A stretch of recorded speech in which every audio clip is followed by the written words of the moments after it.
All right, the streaming is up. All right, I think we should get started. I'll call the meeting of the Historic District Commission in South Kingstown Wednesday, June 30th, 2021 at 5:30 p.m. Special meeting to order. The roll call, Karen De Silva, not present. Andrew Martinez, not present. Linda Stedman. Present. Shantia Underhagen. Present. Murray Gates. Present. And Richard Youngkin, present, excuse me. Joining us from the planning staff is Brian Wagner, and also here, and then the town attorney, Andrew Tights. And we have in the audience, I believe, Anne Marie Goddard, Jane Masira, and is there one other person in the audience? See, one of these telephone numbers is Andrew. I believe that's going to be 2788. So he can hit *6 to unmute himself.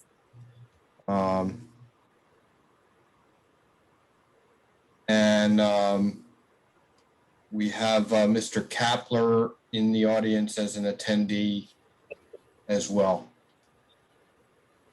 All right, and they can all hear my voice. They can see us and hear us. Well, our two Yes. phone people can't, but They can't see us, but they can hear us. yes. All right, I just wanted to get that clear for the record. And we'll go down the agenda now to number 3. Approval of minutes. We have none to approve at the moment. Number 4 is the old business. We have none. And 5 is new business. And I'll read this out. It's 1748 South Road, new construction, compliance with the certificate of appropriateness.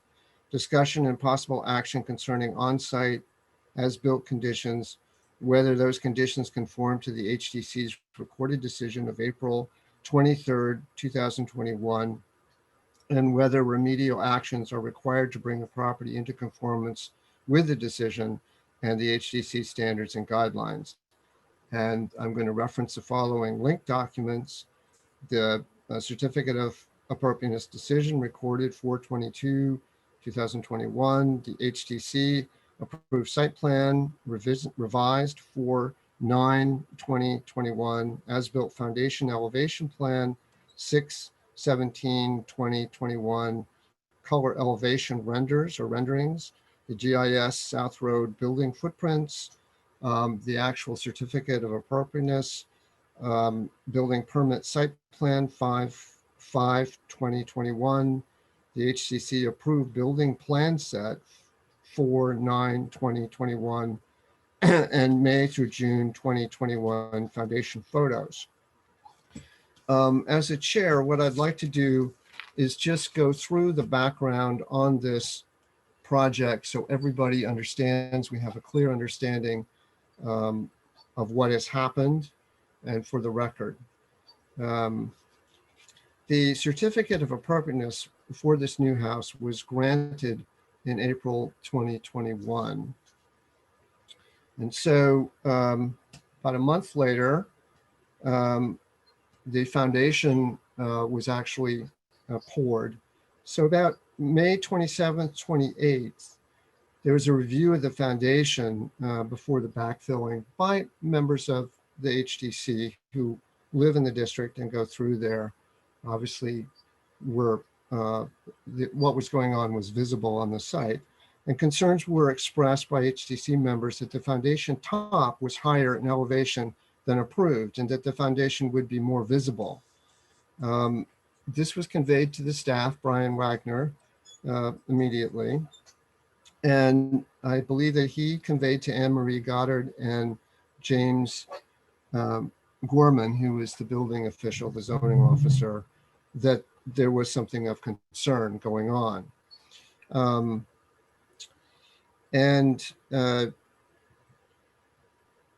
there continued to be concern about this. In early June, the town requested an elevation of the top of the new foundation, and the builder agreed to get this. By mid-June, no, excuse me, by mid-July, by mid-June, the elevation number was received by the town at 2.2 feet above the approved height. That was the height that was approved in the certificate of appropriateness. At which point, we had a verification essentially that the foundation was not in accord with the approved plans, the HTC approved plans, and in fact was now in violation of the zoning. And just as an aside, the HTC decisions are, and its review powers are buried, or they're in the zoning code. We act as a zoning agency in a sense, and our decisions are actual zoning decisions in a sense. And Andy Tights is here. If I've made any misrepresentation of that, please let us know. But I think the simple fact is that when we have a something happening that is not in accord with an HTC decision, it's actually a zoning violation. Brian was able to schedule this special meeting within a couple of weeks of that realization. He spoke with the builder and Anne-Marie Goddard about voluntary stay on any further work so that there would be no further violation or accentuation of the violation. And they were agreeable to that pending a remedy to the problem.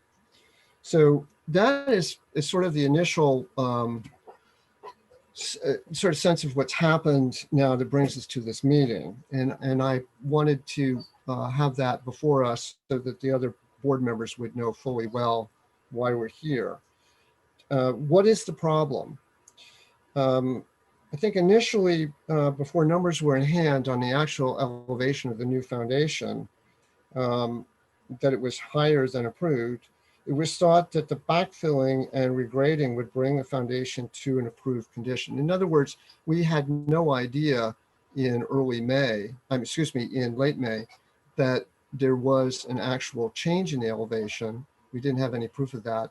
We got that later. So initially, we thought it was just a sense of seeing the raw foundation exposed, and that when the backfilling occurred, it would all come into compliance. However, now we know that that's not the case, that the foundation is 2.2 feet above the approved level, and the filling and regrading does not solve the problem. It actually creates a new set of problems. And that's because everything is raised up 2 more feet into the air. So there are secondary impacts. What's happening is a large mound has been created for the building to set on, essentially. This mound is 2 feet higher than what was approved in the original approval. The approved topo alterations that were going to occur on the property, we were aware of when we made the certificate of appropriateness. So the mound is also higher by that much more than the stone wall, the historic stone wall feature that runs along the street. And it does, this whole appearance changes the visual character of the house in that it sits up on a mound such that it's more prominent. The nature of the mound setting for the house is not typical of the district, and it may appear incongruous. Now, I also believe that Brian asked for renderings that would show the new elevation of the house, the new setting of the house on this mound from the street with the wall running along in front of it. And I don't believe you've received any elevation drawings or renderings. I have not received anything, no. Okay. Those are being worked on. All right. The extensive fill has also altered all of the approved topographic changes to the property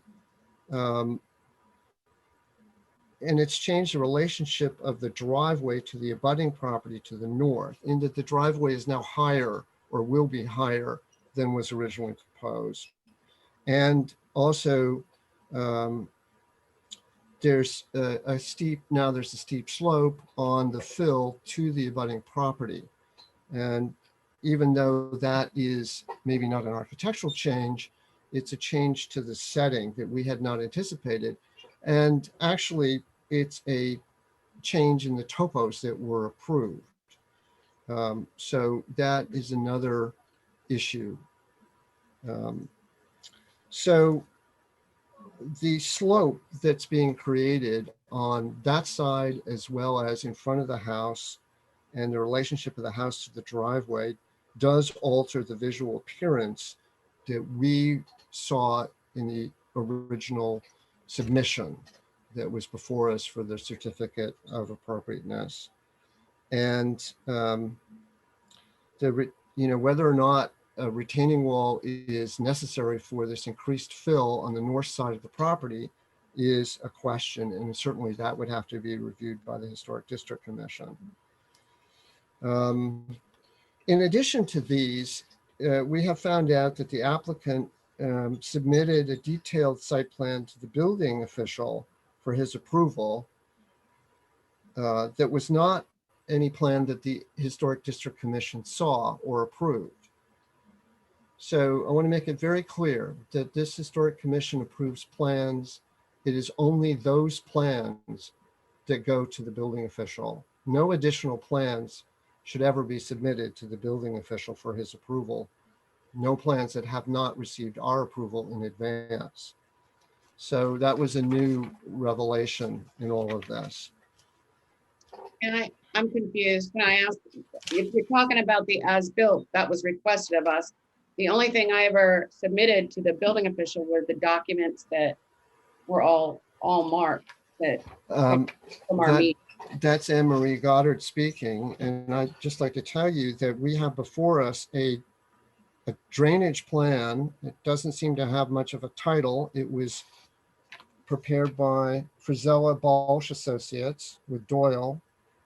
And it shows a lot of information that we never saw, including drainage swales that extend along beside the historic stone wall in front of the building, in front of the house, and a detention basin or some other drainage swale in the northwest property corner.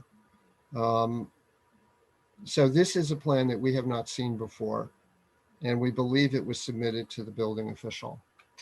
That's the search plan that was, so when we had our meeting, I mean, this would have been a misunderstanding on my part. I didn't know I needed to submit that to you. I wasn't submitting it as something that was changed. When we had our meeting and had our approval, the CERCS plan, the soil erosion plan, had not been done yet, and that's typically added to the site plan, and the building official requires a CERCS plan for the permit. I didn't in any way know that we needed to submit a CERCS plan to the HDC because it was never mentioned or asked for. So I apologize, but. So moving on, this drainage swale and these other items on this plan would have affected perhaps our thinking about the project. And they do have, one of them does have an effect upon, or could have an effect, we don't know, upon the historic stone wall. The wall itself may or may not have a foundation base. Many of these old walls were built with a base underneath, a frost, going down 2 feet or so to prevent frost heaving. We don't know if this foundation has that. We don't know if this swale that's proposed or on the drawing in front of the wall will, if it's dug out, will undermine the wall in any way. So those are lingering questions about that particular aspect of this drainage plan. I just saying this to illustrate why such plans are important. All plans that relate to the property on the exterior of the building and also the site plan are important to show to us so that we can sign off on them or review them and comment on them. No, I appreciate that. Actually, in looking at it, thank you, Brian, for putting it on the screen. I've actually never seen this. I think I know what happened. Jeffrey bought, I asked Jeff for that and I was gonna run over and pick it up like I had done everything else. And he asked for access to the permit portal and he uploaded this himself after the engineer got the work done. So while the town, Jamie, and the guys in the field would have seen this, I had not seen this, but I am certainly happy to have and pay for CJ, the engineer that works for Balch to relocate that swale and re-engineer, anything that needs to be re-engineered so that, the stone wall is not in jeopardy. Because I looked for this when I was preparing for the meeting and I don't have this. So I apologize. Okay, thank you, Anne Marie. So moving on, so we have learned, and we don't know if this is true, that the 2.2 foot increase in the height of the foundation was caused by a water table issue, that in fact the water table was higher than originally thought. And unfortunately, the applicant made no attempt to make us aware of this change. Now, within the certificate of appropriateness, it specifically says if there's any change that we should be notified immediately and appropriate action can be taken at that time. Had this been known to us, we could have had a meeting before this foundation was poured to talk about what we could do to remedy the situation. Unfortunately, Anne Marie, that did not occur. So this is, in part, everything is a result of some issues that should have been dealt with a month ago or more. I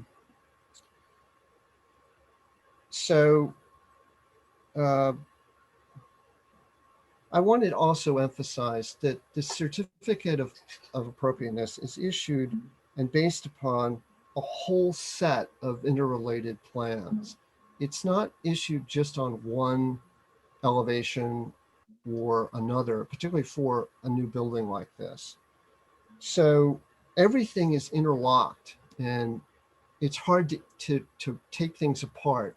I think we're seeing that on some of these new drawings that we're seeing the drafts of, the site plans, where they're showing topography that doesn't line up with what's there now and what you can actually provide. In other words, the topography isn't really matching the new building foundation elevation. And so I just want to emphasize that when you change one aspect of a plan, it may change all kinds of other aspects of a building and the reason why we approved it. And in this case, the building height, not the overall height, but its relationship to the ground and to the wall were items that we considered and we talked about. So we are concerned about this 2 foot increase. If it had been a minor increase, like 3 inches or 4 inches, that would have been different than a 2 foot. This is a 2.2 foot increase. That means that the whole building, the base of it, is more than 4 feet, I believe, above the top of the historic stone wall. And that, in fact, there is a mound. You're creating a mound to put the building on top of, and all the extra fill has an effect upon everything around it. This property was originally, as I remember looking at it, more of a depression than a hill. We have now made a hill out of this property. So what is the remedy? We do not have before us a application for an amended certificate of appropriateness. That is one avenue that you can take. I'm not sure that is the best avenue to take, quite frankly. That's my opinion. Perhaps the simplest remedy, and I know this is a shocker, is to comply with the issued certificate of appropriateness and take the foundation back to where it should be or where it was approved to be. We don't have to talk about that. That's an option you have. I just wanted to have it on the table. Certainly that new plan has to be reviewed, that site drainage plan has to be reviewed by the commission. That's a new item. You may wish to change that and resubmit it. You need to submit, if you want to go the route of an amendment, you need to submit a new application that we can review that shows all these changes and actually discusses perhaps what our concerns are. Now, whether or not we can actually articulate those concerns tonight, I don't know. I've tried to articulate some of them, and maybe we can get into that after I'm finished. If you decide to do nothing, you are, just want to warn you, you are in jeopardy. And if you continue to build, we would insist that the building official would slap you with a cease and desist order and stop all work until there is a remedy. You are, I want to emphasize again, you are in violation now of the zoning code. Yes, I heard you and I understand you. And, we didn't in any way mean to end up out of compliance. We ran into the guys in the field, ran into a much higher water table. They immediately went into solution mode, so as not to have water in a basement. It did not occur to them they did work with the town through this the whole way, by the way. Jamie was out there. They passed every inspection. He saw and knew what they were doing. So there, while I apologize, there was no way that we could have known that we were out of compliance. Grades are changed all the time in buildings. So we would have expected not to pass the excavation inspection when they went over the solutions that they had with Jamie if we were out of compliance. So we figured that the grade was, while we were bringing the grade up, that was an acceptable solution. And basically, I can tell you how they came to that conclusion real quick, or you want to interrupt? That's fine. Did you want to say something? I think thank you, Anne-Marie, for that explanation. I think before we go any further, I'd like to hear from Shanti Underhagen. She had her hand up.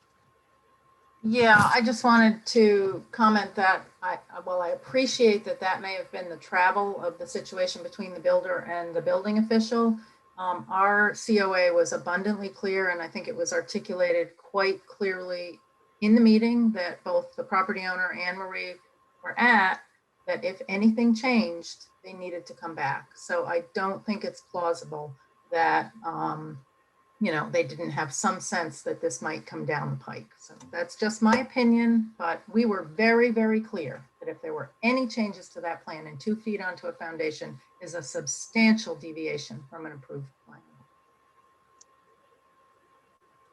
Again, So I think, let me continue. I think that regardless of what James Gorman did, he doesn't represent the Historic District Commission. He's not a commission member. He's not speaking for the commission. So it's sort of like you were still in jeopardy of this violation. I understand that. We didn't know that. And I guess, should we call you out for every inspection? I think going forward, you may have to, because now we have I hate to say this, we have a situation where we cannot really trust what's going on. And that has become, that has become a problem. I didn't think we were doing anything. We certainly didn't know we were doing anything wrong. We did it in the open. We've built above board in this town, in all the coastal towns in Rhode Island for, 2 decades. So, and never, ever been out of compliance. So this was a surprise to us. It wasn't, when you're taking top of grade, when we have to calculate top of grade, you're cutting me off. Is that what you said? No, I just wish that the chair would be allowed to, before we get into the, all these explanations, if the chair could just finish his summary. And it's, so the COA was clear. We don't need to keep going over that, I don't think. No, I think Shanti's right, Anne-Marie. It's experience with historic district commissions and how there's a separate kind of review process, and it's different than building in a conventional area. I can understand how you could get screwed up with this, but you have to pay attention to what, if you're building in a historic district, what are the rules in the historic district, if it's a local zoning district, which this is. So we want to proceed with a remedy of some sort. I think nobody wants to get stuck with a foundation that just sits there. So I think what we need now is confirmation of what we said from the town solicitor. He's here and he's attending the meeting. So Andy, I'd like you to say a few words about our process, what we're doing, and any recommendations you might have. Yes. I mean, I think you've got a format in your agenda posting. I think the first thing you need to decide is whether this discrepancy, the 2.2 foot increase in the height of the foundation and the consequent grade increase, which is also apparently about 2 feet higher than was specified, is significant or not. Your certificates of appropriateness are granted, and they require substantial compliance. And I think you need to first determine that as a commission, whether this is substantial or not, or if you would need more information to determine, although it sounds like you've got all the information about the 2 feet, the height, and if the members have been there. But that's what you need to determine. If it is substantially in compliance, if it's not a deviation, then there really isn't anything further to do. If you determine that it's not substantially in compliance, then there's also really nothing further you can do tonight, because as you said, you don't have this notice for an amendment to the application. Correct. So it would have to be filed as a, I don't think it would be a new application, but there'd have to be an amendment filed to the previous application to adjust this. Well, I think moving on that, it's my belief that it is a substantial change and deviation from the approved plan, and it presents itself as it will present itself as the building gets built. That this building will be more prominent and visually sort of incongruous with the wall in front of it and sitting on its mound of grass. It will not have any precedent really in the district, unfortunately. So the 2 feet, in my view, does make a difference. I'd like to hear from the other board members, and then we can have a motion. Shanti? I agree, Rich. Yeah, I think it's a substantial difference, a significant deviation that I would say brings it out of compliance. Murray, do we have any thoughts from you? Yeah, as I looked around the neighborhood, and if you look south of the property in question, there are instances of single-story structures that have retaining walls. But I think that the biggest difference here is that it's just the overall elevation. But there are retaining walls in I don't know if it's not abutting, but within the historic district to the south of this property. It's unfortunate, however, that they're in this particular case they're raising the overall elevation. That's really not in proportion to some of the other landscaping elements like the stone wall. Murray, I am not sure that those are actually in the historic district. I took a look at them too. You're talking about along South Road on the other side. Yeah, I think it's outside of the boundaries of the district. I think to talk to Murray's point, there are some, what I found, there's some historic houses that are on platforms that have retaining walls, but they do not have stone walls in front of them. The house there's several high style houses that have that feature. There are two, I think, on South Road. So I think there's a difference between those houses and this house in terms of its setting.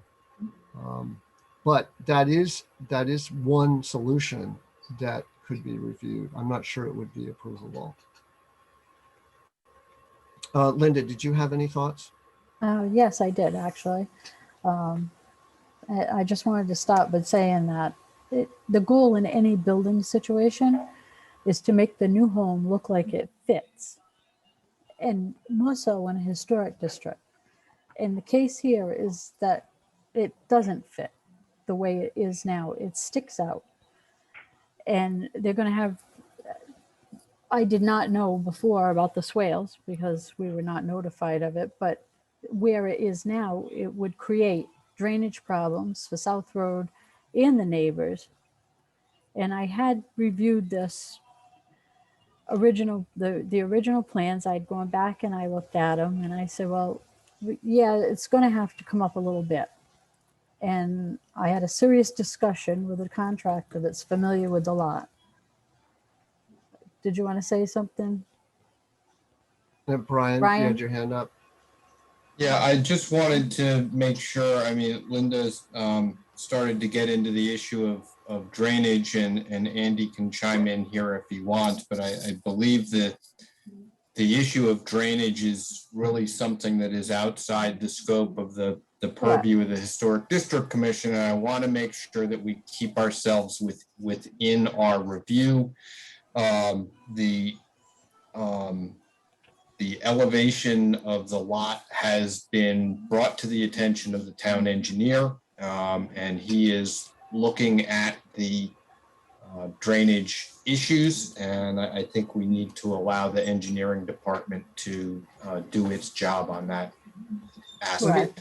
That's understood. I was just trying to put it in there that I had spoken with a contractor that was familiar with the lot.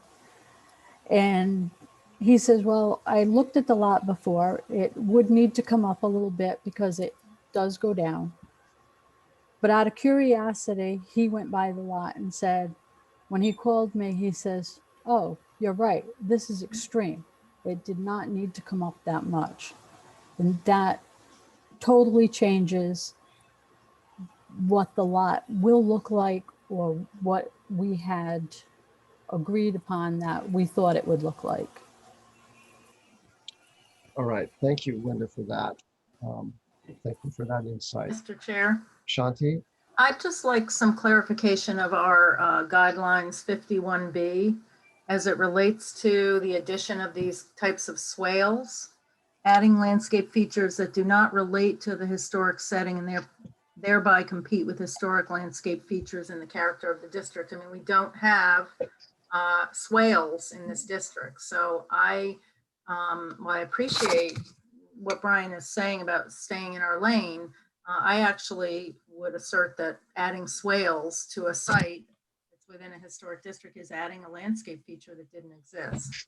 And I'd like to chime in here because, quite frankly, if a structure, a drainage structure that was visible above the ground or within the landscape that we could see was made of inappropriate materials or was inappropriately sited and designed or had some effect upon a historic landscape feature such as a wall. In other words, if it interrupted a wall or was close to a wall and undermined it, then we would certainly have jurisdiction. And I think Andy would be able to tell us if that's true. And I think we probably want to hear from Andy about this. So with that, Andy, can you chime in? Yes, you do have jurisdiction over the walls, over the stone walls as appurtenances to the historic property. And to the extent if the grade elevation turns a historic stone wall into a retaining wall, that's something that you have jurisdiction to decide whether to allow or not. So in sense, you know, Brian, I know it's a little bit of a balancing act, but I think it depends upon the drainage feature and how significant the drainage feature is and what it will do to a historic feature. Yeah, can I just say something further, Richard, before I really think though, it doesn't do any good for the Historic District Commission to be going through all this now. You very clearly pointed out there was no application for an amendment in front of you. If you you've heard the consensus of the members, the majority of the members, that it's a substantial change. I think you should take a vote to that effect, and deal with either scheduling a new meeting or waiting until an application comes in, and because the applicant would have the choice either of correcting the deficiency to conform to the plans or applying, but you're just going over the same stuff and you can't do anything about it at the moment. Yes, thank you for that, Andy. I think with that, I entertain a motion to express our feelings that it is a substantial change and they are not in compliance. I think that's a finding of fact, not expressing your feelings, Okay, finding a fact. and directing it to staff for enforcement. Okay, so do we have a motion to that effect? So Can somebody moved. make that motion? I think we need to spell it out, Shanti, if we Okay. can. I move that the Historic District Commission find that the alterations as described by the chair render the plan, I guess I would say substantially out of compliance. I'm not quite sure what the wording would be, but That would be fine. okay. And that, I guess that's all we need to say at this point. And you're referring it to And, Oh, referring staff it for to the, enforcement. yes, for enforcement. and that we refer it to town staff for enforcement. All right, let's have a roll call vote. Linda Yeah, We Stebbins? need a Oh, second. second, excuse me. I'll second it. So, all right, have a roll call vote. Linda, Aye. Shanti Underhagen, Aye. Murray Gates, Aye. Richard Youngkin, aye. So the motion carries. So that just substantially verifies what our feelings are and the findings of fact, what is there. So with that, Anne-Marie and Jane, I think that the ball is in your court in terms of coming back to us or simply complying with the existing certificate of appropriateness. All right, we'll get an application for, we need to regroup and, decide our course of action, and we'll get back to you guys tomorrow. Thank you. And I would advise, you know what I said about continuing work. So we would be watching to see what happens. I'd advise you to get this done before you do any more work there. We actually voluntarily stopped as soon as the concern was expressed before anybody said anything about stopping voluntarily. We had stopped, so. Thank you for that, Anne-Marie. All right, I think we can move on in the agenda. There is, we finished work on that. Thank you. Number 6 is correspondence and public comments. Are there any comments from the public? Yeah, we did have a gentleman who was here to comment on this matter. Given that we've had a vote and made a finding and basically forward this to another date to review an application. Do we want to take those comments now? I can certainly allow Mr. Kapler into the meeting. I think if he's here, we should have him comment. I will due promote courtesy. him then.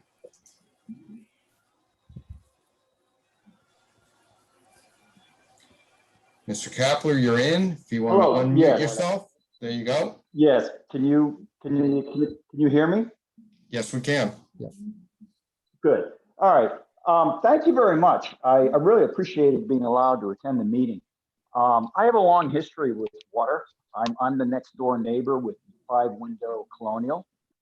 And if you look at the homes, the original Potter house actually has a raised elevation around the house about 10 feet. It's not walled in. It's about 2 feet high. My other neighbor actually rose the elevation during construction and has flagstone, a retaining wall. All of these are about less than 10 feet from the house. We all know that this village has serious water issues. I've dealt with water for the last 20 years. I run 3 sump pumps. I changed them out. I was here for the storm of 2010. Both front yards, this new construction in my front yard, were totally underwater. The water was so deep that my boys were kayaking. This new building lot is, in my mind, the storm drain for the village because there's very little water control from the top of the hill down. And I can show you the erosion paths in my yard. I don't have a raised level. What I have is berms. I have a berm that separates my driveway. I could show you water gardens I have, and I rain. It's a real challenge. This new lot, this is the second owner. The first owner also dug a hole and during wet season hit water at 2 feet. The second owner hit water at 3 feet. I warned the owners and the builders about the water issue. I actually took measurements of my own water line prior to Memorial Day weekend, before we got that 3 inches of rain. The water sits under my foundation, 6 inches below the basement floor. And that was dry season. This elevation, I've talked to all the neighbors. I'm representing all the neighbors, and they just think it looks ridiculous. It's way out of the norm. We've already covered this. The other thing of concern to me, I think it hurts my property value because if it was completed as built, you look at that and then you look at me, my foundation is at my ankles, this one's at my head. I mean, what's the problem here? So it hurts my resale. But generally, and I see findings of fact, conditions of approval, item 3, item E. I also see non-appropriate standards for fill. I think we're in non-compliance. And then just another point, I'm gonna let you go. Thank you, everybody. I don't understand why the builder literally spent more money to be out of compliance. So it's like almost intentional. But anyways, thank you very much. That's all my comments. Any questions from me? Are there any questions for Mr. Clapper? Brian? Yeah, Mr. Clapper, I would just want to make sure that you are aware and that your concerns are going to the appropriate location. I do not believe this board is going to be able to address concerns about the movement of water, which is what I meant when I talked about drainage earlier. Their concerns under the historic district regulations relate to, the aesthetic and appearance of the structure and the site. So they can respond to those characteristics. But the actual movement of water is going to be an issue addressed either by the town engineer, by the building inspector, or unfortunately, it may be an issue that you will wind up having to address with the property owner yourself if the impacts to your property are too great. The town can only act within the scope of the regulations that it has. So. Okay, no, that's fine, Brian. Thank you very much. Okay. Thank you, Mr. Clapper. Great comments. Is there anybody else in the audience that wishes to speak? We don't have any other attendees other than Ms. Goddard and Ms. Masseri, who are in with us already. All right, so let's move on. Are there any updates? This is number 7 from the staff on planning department activities. Not tonight. Not tonight. The next regular meeting, this is number 8 of the HDC. The date is Thursday, August 5th, 2021. Just so you know that. And with that, I would think that we can have a motion to adjourn. We've completed the agenda. So moved. Moved by Shanti Underhagen. Is there a second? A second. Seconded by Linda and Marie. All those in favor say yes. Yes. Yes. We are adjourned. Thank you very much, Andy, for attending and your wisdom. It's much, much appreciated. You're welcome to come at any time to our meetings. And Brian, thank you too. And Thank you, Brian. Thank you, Thanks, Andy. Thank Brian. you, Rich. Brian. Okay. Thank you, Rich. Good night, everybody. Stay cool. good night. All right. Good night. Bye.